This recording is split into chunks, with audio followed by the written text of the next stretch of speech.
국제 공조 방안을 논의했습니다.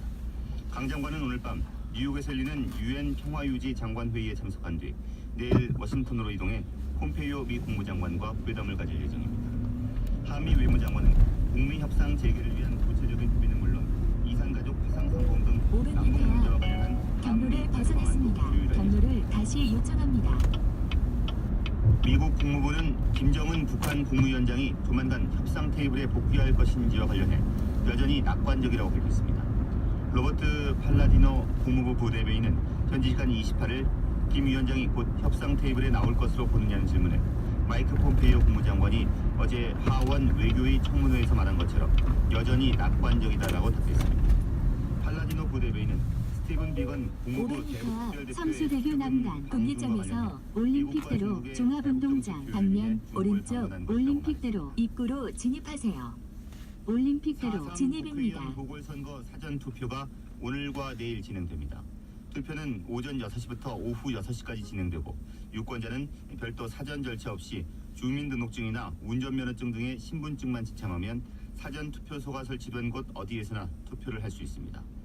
사전 투표소의 위치는 각 가정마다 배포되는 투표 안내문이나 중앙선관위 홈페이지, 선거정보 모바일 앱에서 확인할 수 있습니다. 이번 보궐선거는 경남 창원 성산과 통영 고성 두 곳의 국회의원, 전북 전주시 라 선거구와 경북 문경시 라 선거구 세 곳의 기초의원을 뽑는 선거입니다. 일제강점기 말기인 1940년에 대한민국 임시정부의 정규군으로 창설됐던 광복군의 총사령부 건물이 원형대로 복원됐습니다.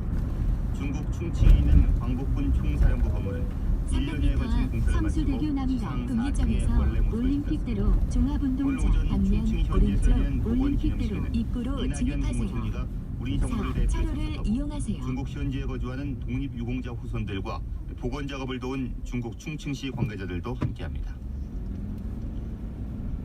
세월호 참사 증거자료인 CCTV 영상이 저장된 녹화장치가 조작, 편집된 정황이 있다는 발표와 관련해 해군은 당시 모든 증거물을 즉시 해경으로 이관했다고 밝혔습니다. 해군은 특조위 조사 결과에 대해 해군이 직접 입장을 밝히는 것은 부적절하다면서 잠시 후 오른쪽 올림픽대로 입구로 진입하세요. 구조 현장에 입회한 관계관들이 확인한 가운데 즉시 해경으로 이관하는 절차로 진행됐다고 설명했습니다. 가습기 살균제 사건과 4.16 세월호 참사 특별조사위원회는 어제 세월호 참사 증거자료인 CCTV 관련 증거자료가 조작 편집된 정황이 있다며 해군과 해경이 DVR을 미리 확보해놓고 이후 연출을 통해 해당 자료를 수거하는 모습을 보여준 것으로 의심된다고 발표했습니다.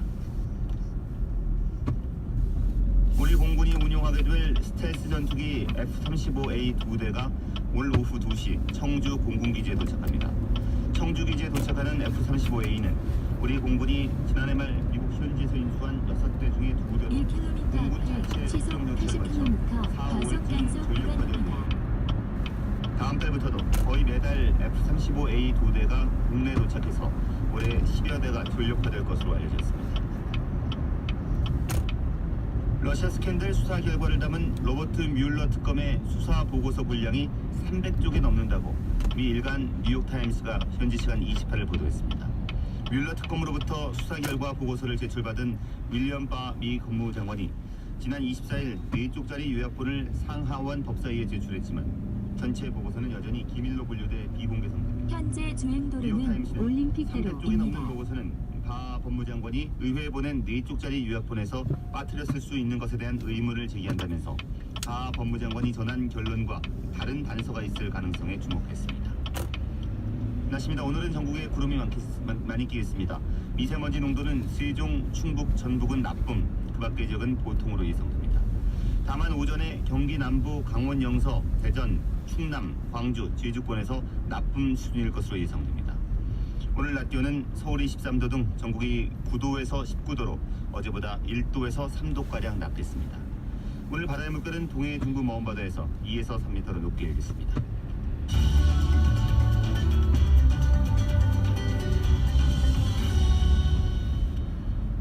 서울지방경찰청 광역수사대는 성폭력범죄 처벌 등에 관한 특례법 위반 혐의로 구속된 정준영을 오늘 오전 기소 의견을 달아 검찰에 송치합니다. 정준영은 빅뱅 승리 등과 함께 있는 카카오톡 대화방 등에 불법 촬영한 성관계 동영상을 유포한 혐의를 받고 있습니다. 경찰은 정준영이 총 11차례 불법 촬영물을 유포한 사실을 확인했습니다. 승리와 FT 아일랜드 최종훈도 불법 촬영물을 공유한 혐의로 불구속 입건돼 경찰 수사를 받고 있습니다. 서울고등법원 형사 1부는 오늘 횡령과 뇌물수수 등의 혐의로 기소된 이명박 전 대통령의 항소심 공판을 이어갑니다. 오늘 재판에서는 김성우 전 다스 사장과 권승호 전 다스 전무 등에 대한 증인 신문이 예정돼 있습니다. 김 전 사장은 다스는 이전 대통령의 것이라고 진술한 핵심 증인인데 다스 설립 과정부터 비자금 등 주요 결정에 이전 대통령이 개입한 구체적인 정황을 진술해 1심에서 이전 대통령이 징역 15년의 실형을 받는데 결정적인 역할을 했습니다. 일본군 위안부 피해자의 아픔과 일제 잔학상을 기록한 위안부 자료를 유네스코 세계기록 유산으로 등재하도록 촉구하는 릴레이 응원 영상이 유튜브를 통해 전파되고 있습니다. 가주 한미 포럼에 따르면 유네스코 기록문화유산에 위안부의 목소리 자료를 등재하라는 내용의 2분 30초짜리 분량 영상이 유튜브에 퍼지고 있습니다. 위안부의 목소리는 지난 2016년 한국, 중국, 대만, 필리핀, 네덜란드, 인도네시아 등 8개국 14개 시민단체로 구성된 국제연대 지명위원회가 제출한 자료로 일제 잔학상을 기록한 2,744개 사건으로 이뤄진 문서입니다. 류현진이 미국 프로야구 개막전에서 눈부신 역투를 하며 승리 투수가 됐습니다. 류현진은 오늘 미국 캘리포니아주 로스앤젤레스 다저 스타디움에서 막을 올린 애리조나 다이아몬드 백스와의 개막전에 선발 등판해 6이닝 동안 삼진 8개를 잡아내며 4안타 1실점했습니다. 팀이 7대1로 넉넉하게 앞선 6회 말 승리 요건을 안고 타석에서 교체된 류현진은 팀이 12회차로 승리하면서 2002년 박찬호 이후 18년 만에 한국인 개막전 투수로 선발승을 올리는 쾌거를 이뤘습니다. 지난 10일 발생한 에티오피아 항공 소속 보잉 737 맥스 8 항공기 추락 사고와 관련해 사고기 제조사인 보잉을 상대로 첫 소송이 제기됐습니다. 미 월스트리트 저널은 현지 시간으로 28일 이번 사고로 희생된 루안다 국적의 잭슨 무소니를 대신한 소송이 보잉을 상대로 미 시카고 일리노이 북부연방법원에 제기됐다고 전했습니다. 로이터 통신은 무소니의 자녀들이 737 맥스 8의 자동 항법 시스템 디자인에 결함이 있다면서 소송을 제기했다고 보도했습니다. 앞으로 전국 지방공항에서 반려동물과 동반한 이용객들에게 목줄 대여와 배변 봉투를 무료로 받을 수 있게 됩니다. 한국공항공사는 오늘부터 전국 14개 공항에서 반려동물 지원 서비스를 시작한다고 밝혔습니다. 이에 따라 반려동물 동반 고객은 공항 안내 데스크에서 목줄을 대여하고 배변 봉투를 무료로 받을 수 있습니다. 친구들에게 자신의 모습을 찍어달라며 강으로 걸어 들어간 고등학생이 물에 빠져 숨졌습니다. 서울 마포경찰서는 지난 23일 마포대교 남단 부근에서 1km 앞에 시속 80km 과속 단속 구간입니다. 당시 함께 있었던 A군의 친구들은 A군이 강에 들어가는 모습을 동영상으로 찍어달라고 말한 뒤 스스로 강에 들어갔다가 사고를 당했다고 경찰에 진술한 것으로 전해졌습니다.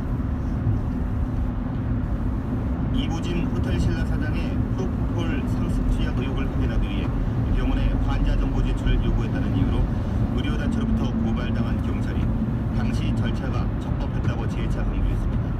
서울지방경찰청 광역수사대는 어제 대한소아청소년과 의사회 고발에 대해 H의 성형외과에 대한 업무 검사는 명확한 법적 근거에 의한 것이라면서 강남구 보건소가 의료법에 근거한 조사 명령서를 제출해 이런 경우 의료기관들이 정당한 사유 없이 시속 조사를 80km 과속 단속 구간입니다. 강원도에서 대규모의 전화 사기 보이스피싱 범죄가 발생했습니다. 강원지방경찰청은 지난 26일 강원도 강릉에 사는 60대 남성이 보이스피싱을 당해 모두 7차례에 걸쳐 3억 7,845만 원을 빼앗겼다고 밝혔습니다. 서울지방 현재 기온은 7.4도입니다. KBS 제1라디오 9시 뉴스를 마칩니다. 지금까지 아나운서 최시중이었습니다. 지금 시각 9시 10분입니다. KBS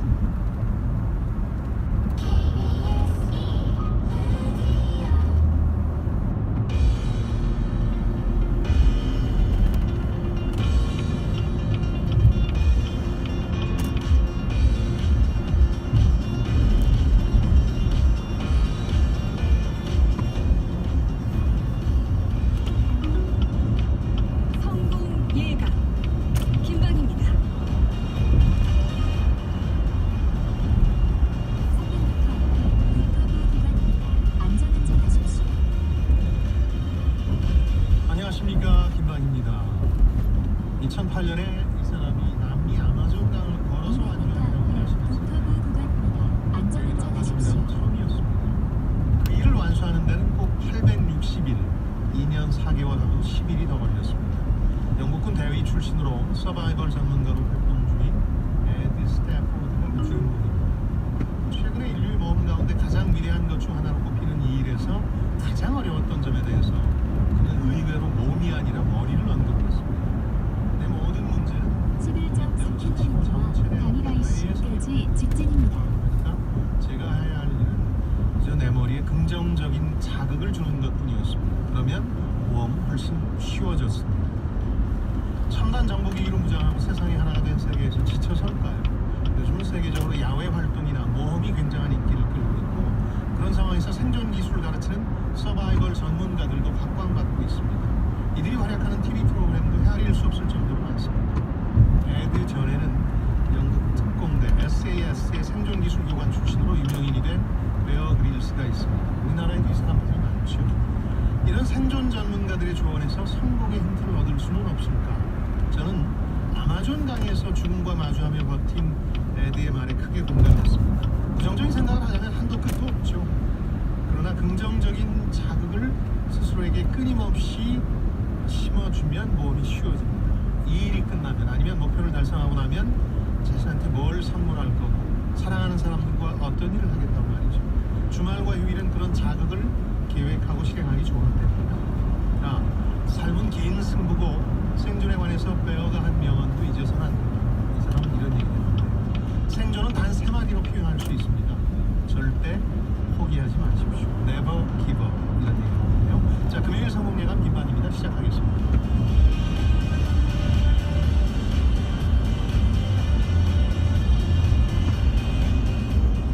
자, 여러분들이 기다리시는 금요일 코너 원탁의 기자들이 있습니다. 조양호 한진그룹 회장이 결국 대한항공 상해이사직을 잃었습니다. 이 얘기를 안 할 수가 없겠죠. 국민연금 반대표가 큰 힘을 쓴 셈인데 이걸 두고 정당한 주주권 행사냐 아니다. 정부가 국민연금 압수수색 선동에 나선 거 아니냐. 1km 앞에 시속 80km 이동식 단속 구간입니다. 한진 칼주총에서 경영권 공방도 벌어질 것으로 보이는데 또 여기에 아시아나 박상무 회장은 기업 회생을 위해서 스스로 경영권을 넣기로 결정해서 대한항공 사태와 관련이 있는지도 말이 많습니다. 이어서 정부가 개별 토지와 단독주택에 대한 공시지가를 공개했습니다. 하지만 같은 아파트, 같은 평수에서도 가격이 다르게 나오는 뒤죽박죽, 고무줄 공시지가다 이런 비판도 나오고 있습니다. 수긍할 수 없다. 이 신청도 건물 터지듯 나온다는데 600m 앞에 시속 80km 이동식 단속 자, 여러분의 구간입니다. 다양한 의견도 실시간으로 받겠습니다. 짧은 문자 50원, 긴 문자 100원이 드는 #9730번이나 TBS 콩으로 참여해 주시면 되겠습니다. 방송 끝난 후에 방송 다시 듣기 하는 법 알려드리겠습니다. 팟빵, TBS 콩, 네이버 오디오 클립 이 세 개를 이용하시면 언제든 다시 듣기 하실 수 있고요. 문자, 콩, 페이스북, 팟빵으로 댓글 남겨주신 분들 가운데 당첨자 선정해서 소정의 선물 보내드리겠습니다. 그리고 다음 주 월요일입니다. 4월 1일부터 시간을 조금 앞당겨서 9시 55분에 여러분 찾아뵙게 됩니다. 9시 5분에 찾아뵙게 됩니다. 한 달 동안 출석 체크 좀 해주시죠. 하루에 한 분께 인공지능 스피커 보내드리겠습니다. 9시 5분에서 10분 사이에 출석 체크하신 분들께 드리겠습니다. 자세한 내용은 잠시 후에 설명해 드릴 테니까 방송 끝까지 들어주시고요. 제가 너무 낚시 방송으로 일관하고 있고요. 자, 지금 페이스북 라이브 방송도 시작했습니다. 참여 보시죠. KBS 1라디오 자, 원탁의 기자들 함께 하겠습니다. 유튜브에서 성공예감 원탁의 기자들 검색하시면 동영상으로 함께 하실 수 있습니다. 박영리 경제전문 기자, 블록체인 미디어 조인디의 보란 기자, 머니투데이 방송 이대호 기자 세 분입니다. 어서 오십시오. 이 얘기 좀 할 수밖에 없죠. 국민연금과 대한항공 사람들 얘기인데 우선 주주의 뜻으로 재벌 총수가 사내 이사직 연임이 실패한 첫 사례라는 점에서 이제 상당히 상징적이고 언론 평가대로 국민연금의 반대표 행사를 결정적으로 가야 되는 거겠죠. 당연하죠. 오늘 뭐 많이들 이야기하게 될 주제 중에 하나가 과연 이게 국민연금이 정당한 그 표를 행사한 거냐, 또 일각에서는 연금 사회주의까지도 이야기를 나오니까 대선 경연에서 유감 표명하고 그들은 당연히 그렇게 유감 표명을 해야만 하는 단체거든요. 사실. 그래서 오늘 각도에서 보느냐 되게 중요할 것 같아요. 근데 저는 생각이 약간 다른 게 국민연금 중성적인 역할을 했다. 다 그렇게 언론은 보도되는 보도를 하던데. 경향이 많은데 네. 국민연금은 과거에도 우리가 스튜어드십 코드 얘기 안 했을 때도 조양호 회장의 사내이사 연임에 반대표를 던진 적이 있어요. 있죠. 네. 그리고 국민연금이 지금 경영권에 적극적으로 참여하고 있는 게 아니라 단순한 재무적 투자자로서 주주총회에 올라온 안건에 대해서 찬성이냐 반대냐 그 입장만 표명을 한 거거든요. 네. 같은 예로 SK 주총에서도 최태윤 회장이 사내이사 연임하는데 반대한다고 했으나 여기에 동조하는 표가 많지 않았기 때문에 그때는 통과가 됐죠. 무리 없이 통과가 됐습니다. 국민연금은 그저 주주의 하나로서 입장을 밝히고 다만 지분율이 많기 때문에 영향력이 좀 있었던 것이라고 저는 개인적으로 그렇게 맞아요. 보고요. 사실 이번에 판을 가른 건 국민연금이라기보다는 외국인 투자자죠. 외국인 투자자. 그러니까 소액 투자자들의 마음을 얻은 것도 사실이겠으나 그게 뭐 향방을 가를 만한 그 정도의 표는 아니었고요. 네. 외국인 투자자 중에 대표적으로 해외에 굵직한 기관 투자자들이 돌아섰습니다. 이들은 철저하게 그 수익성을